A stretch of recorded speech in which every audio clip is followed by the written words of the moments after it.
महाराष्ट्र के सियासी रण में विधानसभा की सभी 288 विधानसभा सीटों पर वोटिंग पूरी हो चुकी है। महाराष्ट्र में सुबह 7 बजे से शुरू हुई वोटिंग शाम के 6 बजे खत्म हो गई। दोपहर 3 बजे तक राज्य में 45.53% वोट पड़े थे। गढ़चिरौली में सबसे ज्यादा 69.63% वोटिंग हुई। मुंबई सिटी में सबसे कम 49.07% वोटिंग हुई। 36 जिलों की औसत वोटिंग 58.22% रही। महाराष्ट्र के मुंबई में वोटिंग के लिए सितारों का जमावड़ा लगा रहा। सलमान खान कड़ी सुरक्षा के बीच मुंबई में वोट डालने पहुंचे थे। बॉलीवुड सितारों से लेकर बिजनेस टाइकून और क्रिकेटर्स ने भी लोकतंत्र के पर्व में बढ़ चढ़कर हिस्सा लिया। सितारों ने न सिर्फ खुद वोट डाले बल्कि लोगों से भी अपील की कि वो बढ़ चढ़कर वोट डालें। बहुत अच्छा है, तो very well organised it is. बहुत अच्छे तरीके से अनुशासन से बहुत पोलाइटली officials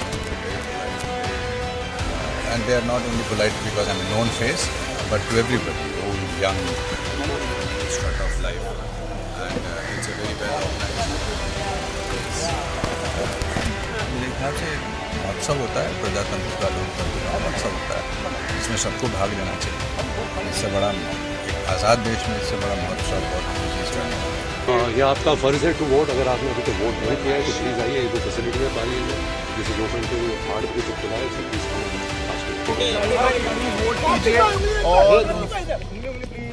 और ये बहुत जरूरी है। महाराष्ट्र में सितारों ने भी वोटिंग की अपील की और सियासतदार भी जब वोट डालने आए तो जनता से वोट डालने की अपील की। महाराष्ट्र में छिटपुट हिंसा के बाद वोटिंग पूरी हो चुकी है। अब महाराष्ट्र की सत्ता में फिर से महायुति का परचम लहराएगा या फिर जनता ने महाविकास आघाड़ी पर भरोसा जताया है, ये 23 नवंबर को साफ हो जाएगा। देश में गुरुवार को 2 राज्यों में विधानसभा चुनाव के लिए वोटिंग हुई। महाराष्ट्र में विधानसभा चुनाव के साथ ही झारखंड में दूसरे फेज की वोटिंग हुई। झारखंड विधानसभा चुनाव के आखिरी और सेकेंड फेज में बुधवार को 12 जिलों के 38 सीटों पर वोटिंग शाम 5 बजे खत्म हो गई। महेशपुर में सबसे ज्यादा 79.40% वोटिंग हुई।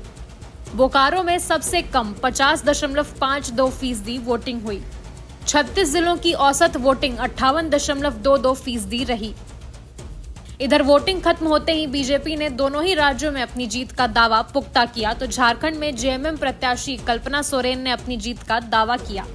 अच्छे प्रतिशत पर हम पहुंच जाएंगे महाराष्ट्र में भी और झारखंड में भी, और निश्चित रूप से प्रधानमंत्री नरेंद्र मोदी जी के नेतृत्व में महाराष्ट्र और झारखंड में दोनों में भारतीय जनता पार्टी अपने सहयोगी दलों के साथ एक मजबूत सरकार बनाने जा रही है। इसमें कोई संदेह नहीं है, क्योंकि दोनों राज्यों में जो वोटर हैं उनके मन में इस बात का पक्का विश्वास है कि प्रधानमंत्री मोदी जो कहते हैं वो करते हैं और वो डिलीवर करते हैं। बहुत आभार करना चाहती हूँ और ख़ास करके हमारी गांडी की जनता का कि कहीं पे भी अगर जाते हैं तो उनका प्यार मिलता है, चाहे सभा हो, चाहे बूथ हो, चाहे हम लोग आज लोगों से मिलने के लिए भी गए कि ठीक से मतदान हो रहा है कि नहीं, तो मैं चाहती हूँ कि उनका प्यार हमेशा ऐसे ही मिलता रहे। कांग्रेस नेता सुप्रिया श्रीनेत ने दावा किया है कि झारखंड में हम सरकार दोहराने जा रहे हैं और महाराष्ट्र में महाविकास आघाड़ी की सरकार बनने जा रही है। वहीं आरएलएम अध्यक्ष उपेंद्र कुशवाहा ने सभी जगहों पर एनडीए की बढ़त का दावा किया है। मतदान यहाँ भी हो रहा है, बहुत अच्छी खबर है।